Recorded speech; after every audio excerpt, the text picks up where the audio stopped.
rayé du testament par ma mère et mon beau-père parce que je ne suis pas de la famille. Mais maintenant que j'ai hérité de 3 millions de $, soudainement, ils veulent me récupérer. Quand j'avais 14 ans, ma vie a pris un tournant brutal. Ma mère a décidé qu'il était temps de se poser à nouveau. Cette fois, avec un homme qui avait déjà un fils issu de son précédent mariage. Il avait 17 ans, 3 ans de plus que moi, et disons simplement que nous ne nous sommes jamais vraiment entendus dès le départ. L'encre n'était même pas encore sèche sur leur certificat de mariage que les tensions avaient déjà commencé à monter. Au début, c'était des broutilles. Vous savez, ce genre de petites disputes mesquines auxquelles on s'attend quand on jette des inconnus sous le même toit en leur disant qu'ils sont désormais une famille. Il laissait traîner sa vaisselle sale dans l'évier comme si elle allait se nettoyer toute seule, et c'est moi qui me faisais sermonner pour le désordre dans la cuisine. Ou bien je remarquais que mon shampoing disparaissait mystérieusement beaucoup plus vite que d'habitude, pour ensuite voir mon nouveau demi-frère arborer une coiffure qui ressemblait étrangement à celle obtenue avec mon produit préféré. Mais ce n'était pas seulement ses comportements qui me pesaient. C'était surtout la manière dont mon beau-père gérait les choses.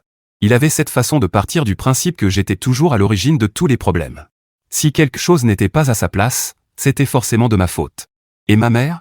Elle n'était pas d'un grand secours non plus. Elle était tellement absorbée par l'idée de faire fonctionner cette nouvelle famille qu'elle fermait les yeux sur l'évidence, lissant toujours les choses, trouvant des excuses pour expliquer pourquoi mon demi-frère ne pouvait rien faire de mal.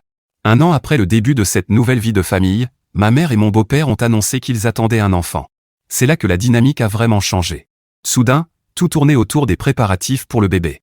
Il fallait redécorer la maison, et devinez quelle chambre a été, logiquement, choisie pour devenir la chambre du nourrisson? Oui, la mienne. On m'a relégué dans la petite chambre d'amis, à peine assez grande pour contenir mes affaires. J'ai ressenti ça comme une rétrogradation, un message très clair sur ma place dans la hiérarchie familiale. À mesure que mon demi-frère cadet grandissait, il est devenu évident qu'il était l'enfant chéri. Mon demi-frère plus âgé, déjà gâté, a vite compris le système et a redoublé de comportements arrogants, sachant qu'il s'en sortirait toujours. Il a abandonné l'université et est revenu à la maison en apportant avec lui un tourbillon de problèmes, fêtes nocturnes, fréquentations douteuses qui allaient et venaient à toute heure. Les plaintes? Accueillies par un haussement d'épaule de mon beau-père et des regards désolés de ma mère, comme pour dire « Que veux-tu qu'on y fasse ?» J'ai commencé à passer de plus en plus de temps chez des amis, partout où je pouvais me sentir un peu normal. L'école est devenue mon refuge. Je me suis inscrite à des clubs, je restais tard pour des cours supplémentaires, tout ce qui pouvait m'éviter de rentrer à la maison avant d'y être obligé. Ce n'était pas de la rébellion adolescente. C'était de la survie. L'atmosphère à la maison était étouffante, comme marcher constamment sur des œufs, en attendant la prochaine explosion. Une soirée en particulier est restée gravée dans ma mémoire. Je suis rentré plus tard que d'habitude après un projet scolaire. La maison était silencieuse. Trop silencieuse. J'ai trouvé un mot sur le réfrigérateur disant qu'ils étaient sortis dîner. Un dîner de famille auquel je n'avais même pas été invité. C'était un message simple, mais il m'a frappé de plein fouet. Comme s'ils m'avaient tout simplement oublié, sauf quand il s'agissait de me reprocher quelque chose. Le point de rupture est arrivé peu après mes 18 ans. J'avais économisé un peu d'argent grâce à un emploi à temps partiel, un travail que j'avais décroché malgré les plaintes de mon beau-père sur le fait que cela nuirait à mes études, ce qui était surtout une façon déguisée de dire qu'il n'aimait pas ne plus m'avoir sous la main pour me rendre responsable de tout. Un jour, je suis rentré à la maison et j'ai trouvé ma chambre sans dessus-dessous. Mon demi-frère avait organisé une fête pendant l'absence des parents, et, d'une manière ou d'une autre, ma chambre en avait fait les frais. Des taches de bière sur mes dossiers de projet, une lampe cassée, et ma vie privée complètement piétinée. Je les ai confrontés tous les 3 au petit déjeuner le lendemain. La réponse de mon beau-père a été froide et méprisante, il a dit que j'aurais dû être plus responsable avec mes affaires. Ma mère a simplement soupiré, évoquant vaguement l'idée que la famille devait rester unie et qu'il fallait laisser passer. Mais j'en avais fini de tout laisser passer. Pendant toutes ces années d'adolescence, j'avais l'impression que chacun de mes gestes était examiné à la loupe, mais pas dans un esprit bienveillant. Plutôt dans l'optique de me prendre en faute. Mon demi-frère, devenu un véritable professionnel du canapé, s'en sortait toujours. Mon petit demi-frère n'était qu'un enfant, bien sûr, mais le niveau de favoritisme dont il bénéficiait rendait évident qui comptait vraiment. Je me souviens d'un grand projet de science sur lequel je travaillais avec enthousiasme. J'avais besoin de calme et d'espace, de choses quasi inexistantes à la maison. J'ai essayé de m'installer dans un coin du salon, mais c'était comme si je m'étais installé au milieu de Times Square. Mon demi-frère mettait sa musique à fond, mon petit frère courait en hurlant, et mon beau-père trouvait toujours une raison de me demander de dégager. « Tu prends trop de place, disait-il, ou ton projet met le bazar. » C'était frustrant. J'avais l'impression d'essayer de construire quelque chose de fragile au milieu d'une tornade. Un jour, j'ai craqué. J'ai emballé mon projet et je suis allé chez une amie. Ses parents étaient toujours accueillants et m'ont laissé étaler mon travail dans leur salle à manger calme. C'était la première fois depuis longtemps que je pouvais réfléchir correctement. C'est là que j'ai réalisé à quel point ma vie à la maison était devenue anormale. Mon amie a remarqué mon soulagement dès que je pouvais travailler en paix. Tu es toujours la bienvenue ici, m'a-t-elle dit un jour, voyant le stress disparaître de mon visage dès que je franchissais leur porte. C'était un geste simple, mais il comptait énormément pour moi. Il m'a aussi fait comprendre que ce n'était pas censé être comme ça. Un foyer devrait être un endroit sûr, pas un lieu dont on cherche à s'échapper. J'ai commencé à prendre davantage d'heures à mon travail à temps partiel. Si je n'étais ni à l'école ni chez des amis, je travaillais, pas seulement pour l'argent, mais parce que chaque heure loin de la maison me permettait de respirer un peu plus. Mon beau-père détestait ça, se plaignant sans cesse que le travail me détournait de mes études. Mais je savais pourquoi ça le dérangeait vraiment. Je n'étais plus là aussi souvent pour qu'il puisse me reprocher quelque chose. En économisant, l'idée de partir a commencé à se préciser. Je savais que ce ne serait pas facile. Il n'y avait aucune chance que ma mère et mon beau-père réagissent bien. Mais plus j'y réfléchissais, plus cela me semblait être la seule façon de reprendre le contrôle de ma vie. Puis est arrivé le jour où je leur ai annoncé la nouvelle. J'avais trouvé un petit appartement, pas trop loin de l'université, et abordable avec mon budget. Je les ai fait asseoir, essayant de garder une voix stable. Je déménage, ai-je annoncé. La pièce est devenue silencieuse. Trop silencieuse. On aurait pu couper la tension au couteau. Mon beau-père a été le premier à réagir. Tu crois vraiment être prête à vivre seule à ton âge? Il a ricané. Ma mère est restée silencieuse, passant son regard de l'un à l'autre, le visage indéchiffrable. Oui, ai-je répondu, essayant d'avoir l'air plus sûr de moi que je ne l'étais. J'ai besoin de mon propre espace. J'ai économisé assez pour m'en sortir. La dispute qui a suivi a été violente. On m'a accusé d'ingratitude, de vouloir fuir mes responsabilités à la maison. Mon beau-père a même essayé de me faire culpabiliser en parlant de mon petit frère. Il t'admire, tu sais, a-t-il dit, comme si cela devait suffire à me faire rester dans une situation qui me détruisait. Mais je n'ai pas cédé. Ce n'était pas juste une question d'espace. C'était une nécessité pour ma santé mentale et émotionnelle. J'ai fait mes cartons au cours des jours suivants, chaque objet rangé dans une boîte ressemblant à une petite brique du rempart que je construisais autour de moi. Le jour de mon départ, ma mère est entrée dans ma chambre. Je m'attendais à une nouvelle dispute, mais à la place, elle m'a aidé à faire mes cartons. Nous ne parlions pas beaucoup, et quand c'était le cas, les échanges restaient superficiels. Tu as besoin de plus de cartons? Je peux aussi te donner quelques vieux ustensiles de cuisine. C'était comme si, en restant sur des sujets sans risque, nous pouvions éviter l'énorme éléphant au milieu de la pièce. Lorsque j'ai enfin fermé la porte de mon nouvel appartement après avoir tout déménagé, une vague d'émotions m'a submergé. Du soulagement, de la tristesse, de l'excitation, de la peur. J'étais seul désormais, vraiment seul. C'était terrifiant, mais en même temps libérateur. Les premières nuits ont été les plus difficiles. L'appartement était trop silencieux, trop vide. Même les bruits agaçants de la maison familiale me manquaient. Enfin, presque. Mais à mesure que les jours sont devenus des semaines, j'ai commencé à apprécier le calme. Je pouvais aller et venir comme je le voulais, manger quand j'en avais envie, dormir sans être dérangé. C'était comme découvrir une nouvelle facette de moi-même que j'avais étouffée pendant si longtemps.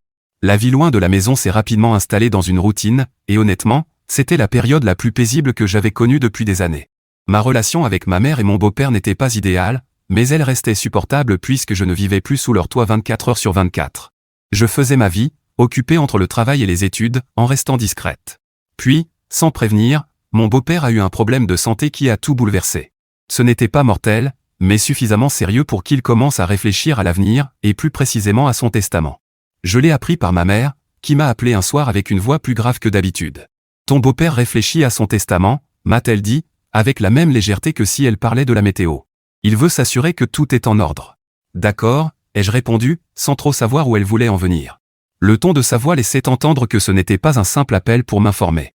Elle a hésité, puis a continué, il a décidé d'inclure ton demi-frère et ton petit frère, mais pas toi. Il pense que c'est plus logique puisque ce sont ses enfants biologiques. Voilà. Le coup de poignard. Ce n'était pas que je m'attendais à quelque chose, mais l'entendre formuler aussi froidement m'a coupé le souffle. Ce n'était pas l'argent ou l'héritage potentiel qui me faisait mal. C'était le message clair et net, je restais une étrangère dans une famille dans laquelle j'avais passé plus de 5 ans à essayer de m'intégrer. Je vois, ai-je réussi à dire en gardant une voix neutre. Merci de me l'avoir dit.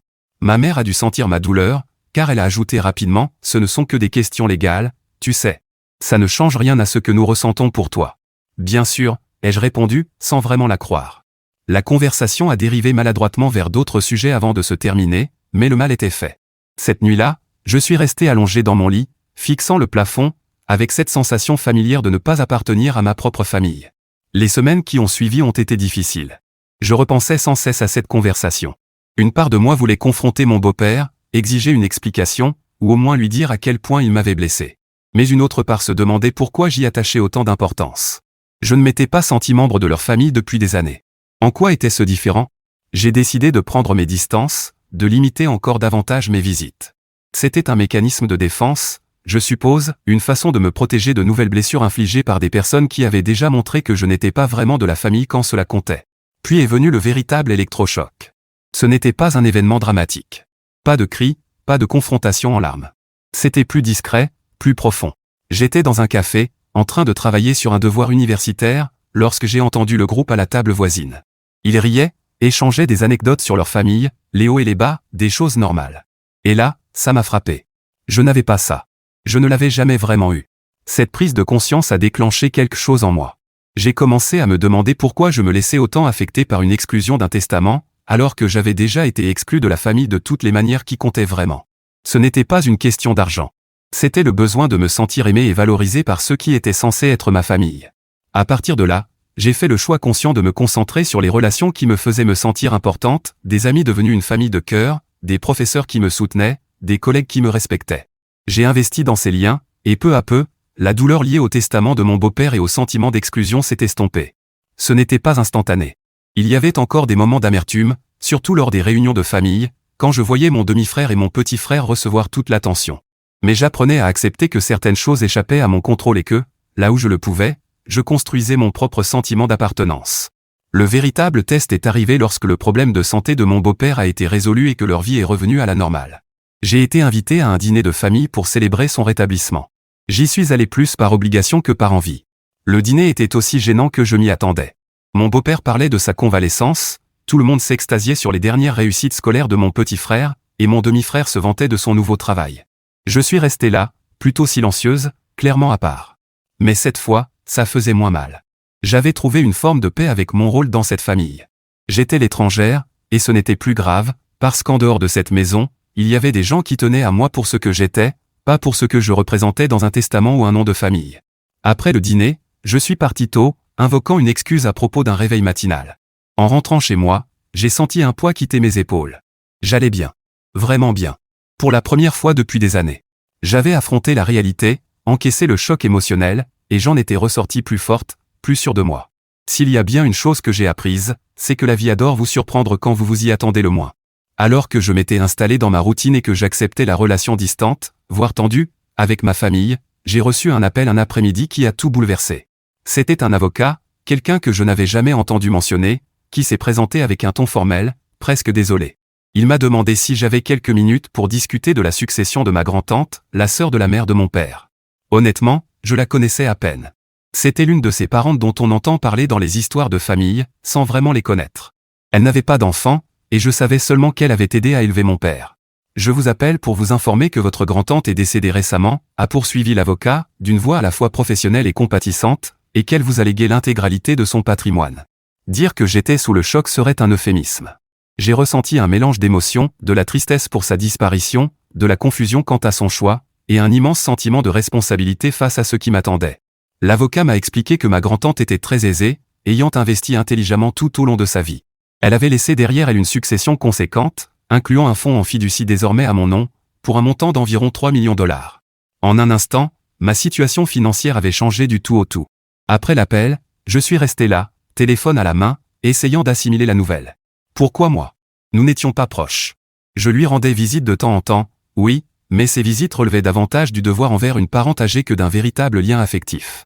Elle avait dû voir quelque chose en moi, peut-être un reflet de sa propre indépendance, ou peut-être était-ce sa manière de tendre une dernière fois la main vers la famille. Les jours suivants ont été un véritable tourbillon, rendez-vous avec l'avocat, signature de documents, et découverte précise de ce que j'avais hérité. Ce n'était pas seulement de l'argent. Il y avait des biens immobiliers, des actions, et quelques objets personnels à forte valeur sentimentale. Parmi eux se trouvait une lettre qu'elle avait écrite pour expliquer sa décision. Elle disait admirer mon indépendance et ma détermination, des qualités qui, selon elle, lui rappelaient la personne qu'elle était à mon âge. Forte de cette nouvelle richesse, j'ai procédé à quelques changements immédiats. J'ai acheté une maison, quelque chose que je n'aurais jamais imaginé pouvoir me permettre seul aussitôt. C'était une maison modeste, mais elle était à moi, et elle représentait un nouveau chapitre de ma vie. J'ai également investi dans un bien locatif, en pensant à la sécurité financière à long terme.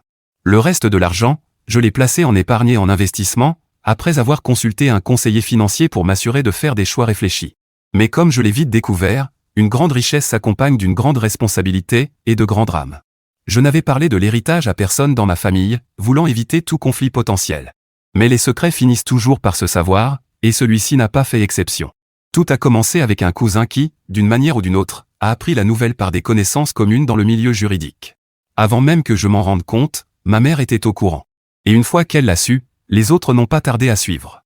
Les appels ont commencé à affluer, pas seulement de sa part, mais aussi de mon beau-père, de mon demi-frère, et même de membres de la famille avec qui je n'avais pas parlé depuis des années. Chacun semblait avoir une bonne raison de vouloir une part de mon héritage. Les temps sont durs, disait-il. Ou bien, tu sais à quel point sa santé a été mauvaise, en parlant de mon beau-père. C'était comme s'il se souvenait soudain de mon existence, mais uniquement comme d'un compte bancaire. J'étais assailli de demandes de prêts, de coups de pouce, et même d'exigences pures et simples. J'avais l'impression de voir des vautours tourner au-dessus de moi, chacun attendant le moment de fondre. La pression était énorme, et pendant un instant, j'ai vacillé, me demandant si je n'étais pas égoïste de garder cet héritage pour moi. Puis je me suis rappelé toutes ces années à me sentir étrangère dans ma propre famille, ces années à compter chaque centime, à travailler dur pour chaque euro, et à financer mes études seul, sans leur aide.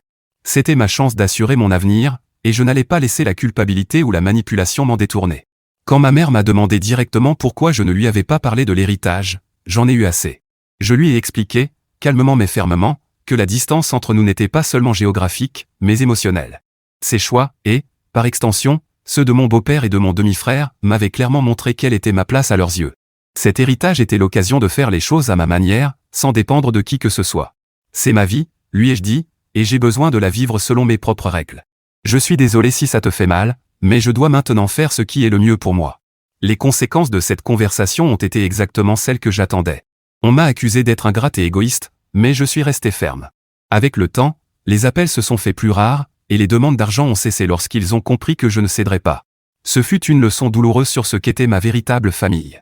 Elle n'était pas définie par le sang ou le mariage, mais par les personnes qui me soutenaient sans rien attendre en retour. Ce sont ces relations que j'ai choisi de préserver et de nourrir. Quant à l'héritage, il est resté un rappel doux amer de ma grand-tante, une femme que j'aurais aimé mieux connaître.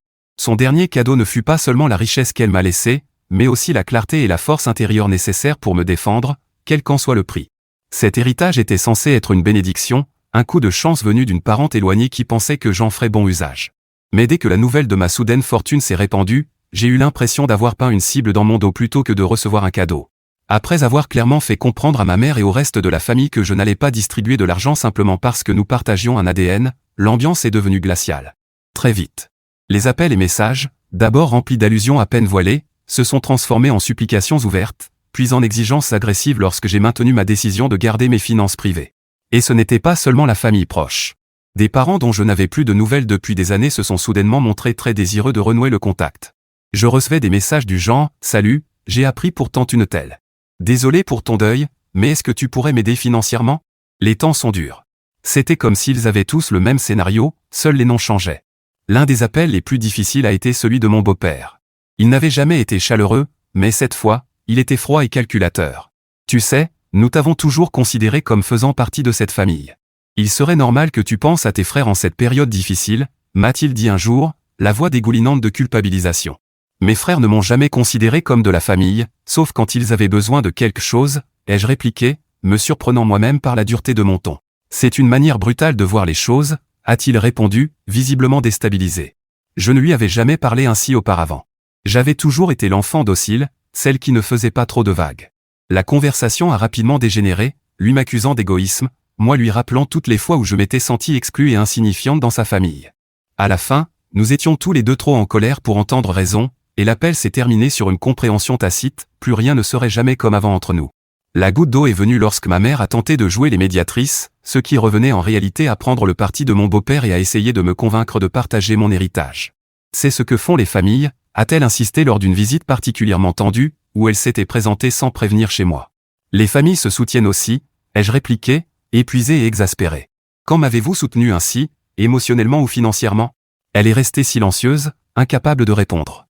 La vérité, c'est que notre relation était superficielle depuis des années. Cet argent n'avait fait que faire remonter à la surface tous les problèmes latents. Après son départ, les appels et les messages se sont espacés, puis ont cessé. Ils avaient enfin compris que je ne céderais pas. C'était un soulagement, mais aussi une profonde déception.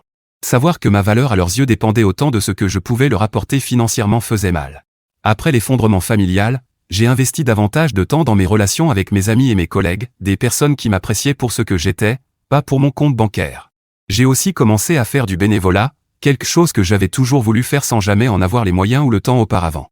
Donner de mon temps, selon mes propres règles, s'est révélé étonnamment réparateur. Cela m'a permis de rencontrer de nouvelles personnes, de créer de nouvelles amitiés et de combler le vide laissé par l'affection conditionnelle de ma famille. J'ai également commencé une thérapie, qui m'a aidé à travailler sur les sentiments de trahison et d'abandon ravivés par toute cette épreuve. C'était difficile, déballer des années de blessures émotionnelles, mais nécessaire.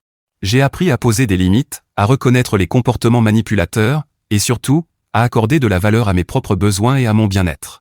Un jour, j'ai décidé d'écrire une lettre à chacun des membres de ma famille qui avaient essayé de me faire pression pour obtenir de l'argent. Dans chaque lettre, j'expliquais ce que je ressentais, pourquoi j'avais pris certaines décisions et comment leurs actions m'avaient affecté. C'était avant tout pour ma propre paix intérieure. Je n'attendais aucune réponse. À ma grande surprise, mon petit demi-frère m'a répondu. Il est jeune, seulement 14 ans, et sa lettre était maladroite, mais sincère. « Désolé de t'avoir demandé de l'argent. Tu me manques », a-t-il écrit. C'était un petit pas, mais un pas important. Nous avons commencé à nous envoyer des messages, de courtes conversations sur l'école et ses loisirs. Ce n'était pas grand-chose, mais c'était quelque chose, un possible pont vers la reconstruction d'au moins un lien familial. Mise à jour 1. Salut tout le monde. Je voulais vous donner des nouvelles de ce qui s'est passé depuis mon dernier message. Cela fait quelques semaines, et honnêtement, j'aimerais pouvoir dire que les choses se sont améliorées, mais en réalité, elles sont passées de mauvaises à carrément catastrophiques.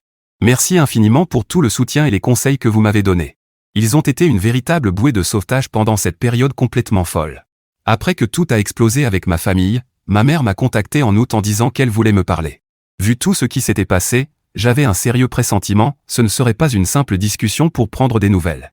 Pour rester aussi neutre que possible, nous avons décidé de nous rencontrer dans un lieu public. Je me disais que ça limiterait le drama, ou au moins que ça éviterait que la situation dégénère complètement. La rencontre a été gênante dès le départ.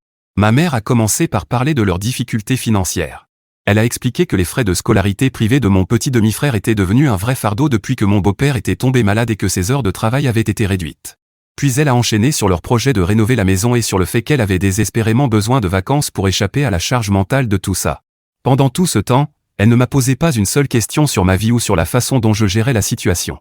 J'avais l'impression d'être là uniquement pour écouter sa liste de problèmes. Plus la conversation avançait, plus je me sentais mal à l'aise, comme une simple spectatrice de ses malheurs. Finalement, je n'en pouvais plus et je lui ai demandé d'aller droit au but. Sans hésiter une seconde, elle m'a répondu qu'elle s'attendait à ce que je lui fasse un chèque de $1 million. Oui, $1 million. Elle affirmait que, techniquement, cet argent aurait dû lui revenir puisqu'il provenait de l'héritage de son mari décédé. Mais qu'elle était, généreuse, en ne demandant qu'un tiers.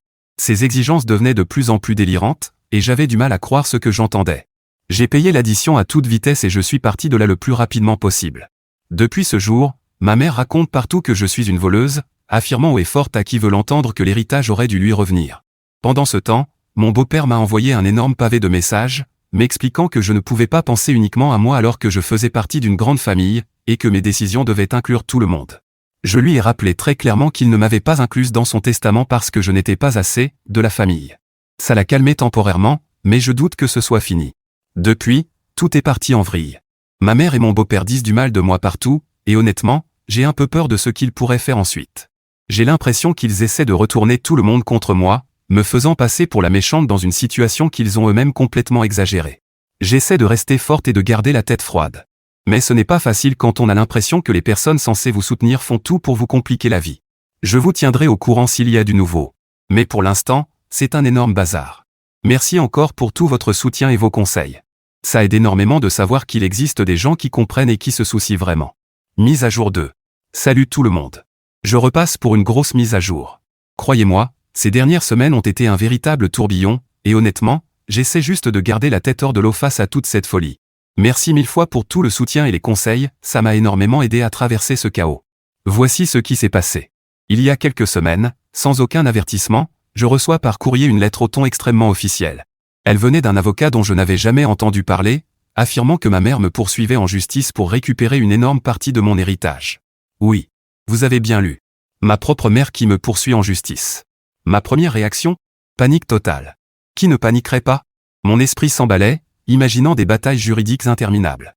Mais juste au moment où je pensais que ça ne pouvait pas devenir plus digne d'un feuilleton, mon beau-père m'envoie un message menaçant.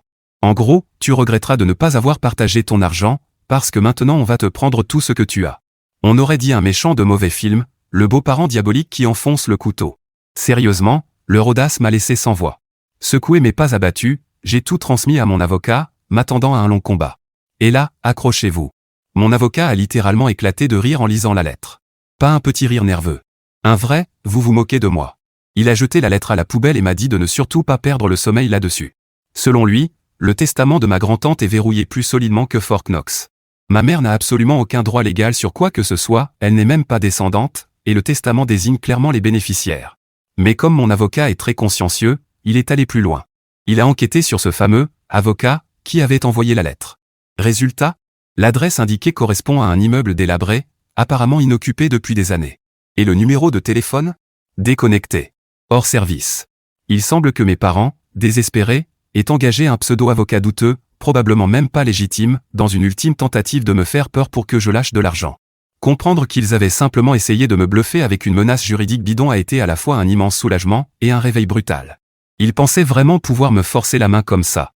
L'audace, franchement. En réalisant ça, un poids énorme s'est envolé de mes épaules. Je me préparais à une guerre juridique, et au final, je ne peux que secouer la tête devant jusqu'où ils sont prêts à aller. Avec ce drama un peu désamorcé, j'ai décidé que j'avais besoin de prendre du recul. J'étais sur les nerfs, je dormais mal, constamment stressé. J'en ai parlé avec mes amis, et on était tous d'accord, il me fallait une pause. J'ai donc posé des congés et je pars en voyage avec eux la semaine prochaine.